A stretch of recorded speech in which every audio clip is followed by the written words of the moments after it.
আমার বরাবরই মানে এই কবিতার ছন্দ মিলিয়ে নিজের মনের ভাব প্রকাশ করার একটা মাধ্যম আমি খুঁজে পাই। আমি জানি আমি মানে প্রফেশনাল রাইটার তো নই, তবে চেষ্টা করি কিছু লেখার। সেরকমই একটা লিখেছি, জাস্ট লিখেছি। কবিতাটা হলো এরকম: তুমি গোলাপের সৌন্দর্যে মেতেছিলে, তুমি গোলাপের সৌন্দর্যে মেতেছিলে কাঁটাদের সমাবেশে। আমি কাঁটার আঘাতে লিখেছি কবিতা তোমাকে ভালোবেসে। তুমি স্বপ্ন দেখেছিলে উচ্চাকাঙ্ক্ষী ঘুমের বিষাদে, তুমি স্বপ্ন দেখেছিলে উচ্চাকাঙ্ক্ষী ঘুমের বিষাদে। আমি স্বপ্ন বুনেছি একাধিকবার বেকারত্বের অবসাদে।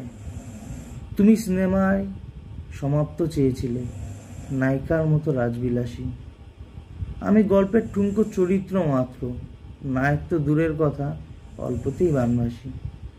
পারলে তুমিও সুখ খুঁজে নিও, শুভ সমাপ্ত গল্পই মানায়। আমার দ্বারা হবে না আর, কবি আর কবিতা দুজনেই বড় অসহায়।